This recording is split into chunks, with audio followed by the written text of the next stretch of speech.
একটুর জন্য হইল না, বাট কমপ্লেন করার কোনো সুযোগই নাই। We have finished second in the table of UEFA's champions leagues নতুন যেই ফরম্যাটটা আসে। সো এইখানে অনেক তৃপ্তির এবং অনেক ভালো মেমোরিজ যেমন আছে এখানে। এস মোনাকো মানে শুরুটা এবং শেষটা জাস্ট একটু মনোপুত হইল না। But I am not here to complain today about our match guys, I am here today to talk about the match and definitely point out some specifics যেটা আসলে আজকের ম্যাচে হয়তো বা আর একটু বেটার হইতে পারতো। But we are through and let's talk about it. So হিসাবটা খুব সহজ। হিসাবটা হচ্ছে যে আপনাকে এই নতুন চ্যাম্পিয়ন্স লিগ ফরম্যাটে মানায় নিতে একটু সময় লাগবে, বুঝে উঠতে একটু সময় লাগবে, ফিগার আউট করে ফেলতে একটু সময় লাগবে। সময়টা কেন লাগবে সেটার একটা মুখ্য উদাহরণ আমার মনে হয় আজকের ম্যাচে। আমি বলবো যে আজকের ম্যাচে না, শুধু আজকের পুরো যতগুলো খেলা ছিল প্রত্যেকটা খেলার মধ্যেই হাতে গোনা কয়েকটা ম্যাচ বাদে, যেটা খুবই স্বাভাবিক, মোস্ট অফ দ্য ম্যাচেস আপনি জানেন না কিভাবে আরেকটা ম্যাচকে ইম্প্যাক্ট করতেছে।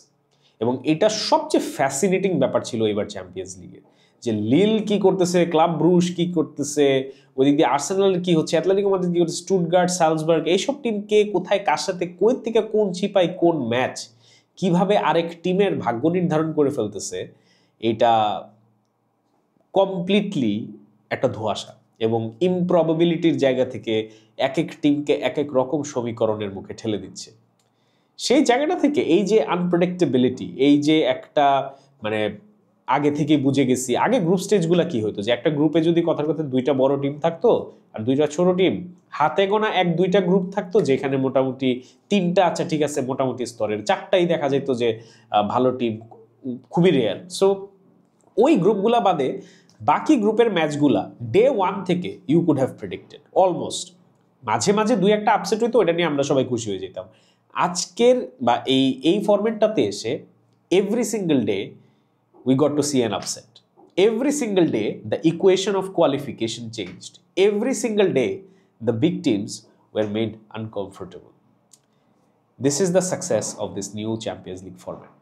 এবং ফাইনালি যেই টিমগুলা গো থ্রু করছে, ফাইনালি যেই টিমগুলা সাস্টেইন করতে পারছে নিজেদের overall status and everything. For example Real Madrid যে ধরনের একটা ইনিশিয়াল একটু হোঁচট খাওয়া, then eventually finishing in a decent position, then অন্যদিক থেকে Arsenal made it through, Atletico Madrid made it through, all very impressive performances. On the other hand you have someone like Lille, 6-1 আমি last দেখছিলাম, I think 6-1 শেষ হয়েছে, crazy. আমি season মানে প্রেডিকশনে বলছিলাম যে Lille could turn a few heads.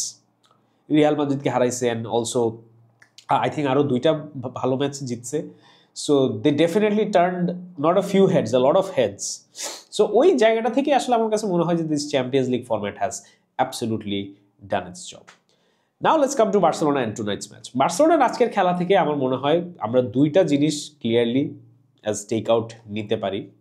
সেটা হচ্ছে যে ডিফেন্সে কুবার্সির ইনভলভমেন্ট এটা অ্যাবসার্ড, এটা জিনিসটা absurd.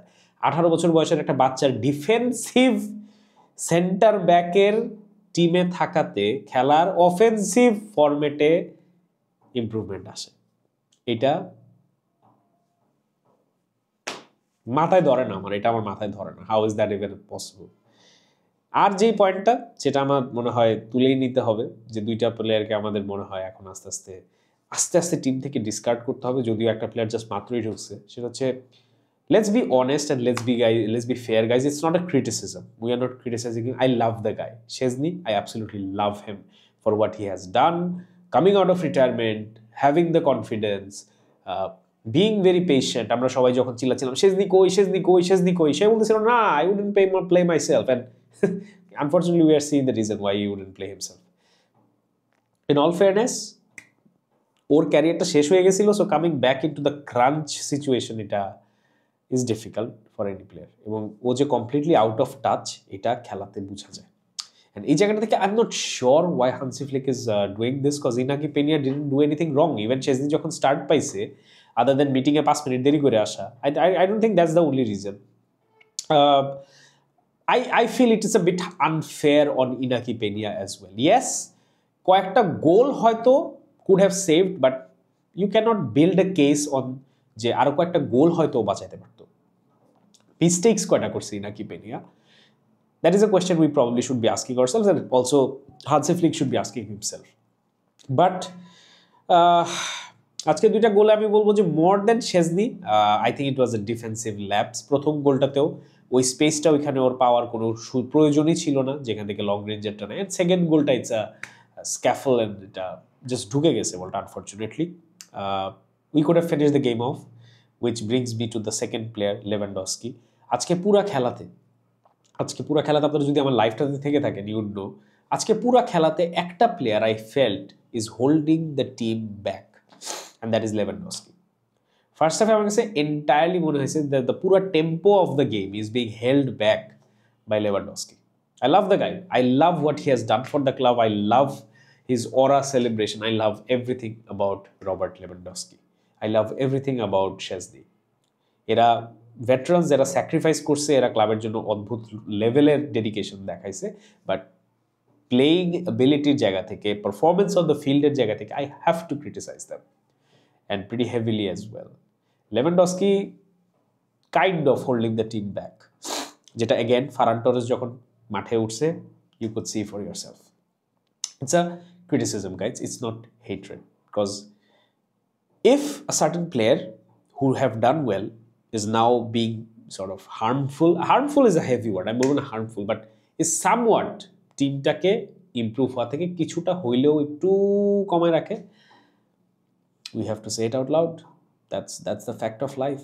But other than that, আসলে আজকে লামিন and রাফিনিয়া again ভালো খেলছে। Lamine was really great, and it was very স্বস্তির to see him coming back into the form, seeing Rafinha put that assist, seeing Rafinha in sort of somewhat affecting the game, impacting the game. That was very important as well. Pedri had a decent game.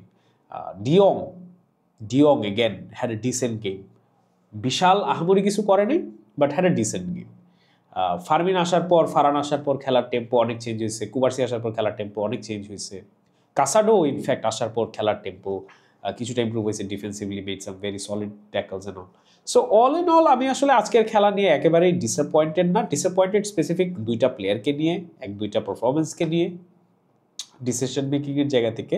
But other than that guys, the way we have handled, I think এটা ভালো হয়েছে যে আমরা first হাফে এত বেশি intensity নিয়ে খেলি না। এটা নিয়ে অনেক ক্রিটিসিজম থাকতে পারে, but I think that's a smart way to do it. When you are comfortably through, when you are only playing for the luxury, technically first position of the table, doesn't really mean much. Apni er theke reserve your energy, concentrate on the league. I think that would have been the smart way, and they have dealt it in a smart way. So all in all, guys, this is a huge moment for us. I think আজকে কেউ একজন এটা বলতেছিল লাইভের কমেন্টে না পোস্টের কমেন্টে যে ভাই সারা জীবন বলতে লাস্ট অনেক বছর ধরে এই লাস্ট ম্যাচ ডেজগুলা অনেক ফ্রাস্ট্রেটিং গেছে। জাভি আমলে ইউরোপা লিগ খেলা, কোয়ালিফাই করতে না পারা, সেই জায়গা থেকে আজকের দিনে এসে মানে লাক্সারি আমাদের যে কোয়ালিফাই করে ফেলছে, এখন টপ করবো কিনা মানে টেবল, এই লাক্সারি নিয়ে খেলা দেখতে বসছি ভাই, আর কি লাগে জীবনে। So yes, for us Barca fans it is a great deal, এবং ফর এনি ক্লাব, ভাই let's not kid ourselves, for any club in this new format finishing in the top 2 position, even in the top 3 position, it's a proper accolade. And thanks to Hansi Flick, thanks to this young team for holding up the badge high after so many years. See you in the next video, and see you Europe in the next round. Till then, Visca el Barça.